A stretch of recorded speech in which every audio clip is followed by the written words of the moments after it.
அப்படின்னா காலையில இருந்து மாலை வரை எந்த அளவுக்கு ரெண்டு பேரும் அன்பா கம்யூனிகேட் பண்ணிக்கிட்டீங்க அப்படின்ற விஷயம் தான் இரவுல நடக்கக்கூடிய உங்களுடைய தாம்பத்தியம் எவ்வளவு ஒரு டேஸ்டான விஷயமா இருந்தது, ரெண்டு பேரும் விரும்பி நடந்தது அப்படின்ற விஷயங்கள் எல்லாத்தையுமே உள்ளடக்குனதா இருக்கும்.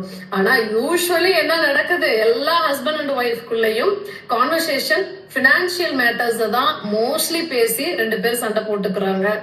அண்ட் அதை தாண்டி உன் குடும்பம் யாரு, என் குடும்பம் யாரு, உன் குடும்பத்துல என்ன பண்ணாங்க, என் குடும்பத்துல என்ன பண்ணாங்க அப்படின்றது ஒரு கணவன் மனைவி இணைந்து இன்புற்று இந்த வாழ்க்கைய வாழணும், முழுக்க அனுபவிச்சு வாழணும்னு தான் கடவுள் ஒரு கனெக்டை ஏற்படுத்துறாரு.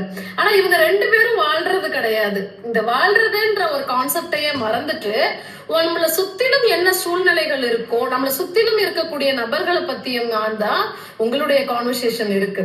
அப்போ உங்களை பத்தின கான்வர்சேஷன் இருந்தா மட்டும்தான், ரொம்ப அன்பும் புரிதலும் ஆசை வார்த்தைகளும் இருந்தா மட்டும்தான் லைக் எப்படி ஒரு பிரியாணி டேஸ்டா இருக்கிறதுக்கு நிறைய விஷயங்கள் நம்ம மசாலா எல்லாம் போட்டு ரெடி பண்ணுவோமோ, அந்த வாசனை அந்த பிளேவர் வந்தாதான் அந்த பிரியாணியை சாப்பிடணும் போல இருக்கும். சோ அது போலதான் உங்களுக்குள்ள இருக்கக்கூடிய கெமிஸ்ட்ரி ரொம்ப நல்லா இருக்கணும் அப்படின்னா அந்த நாள் முழுக்க உங்களுடைய உரையாடலும் உங்களை அன்பும் உங்களை ரெடி பண்ணுதுன்னு அர்த்தம்.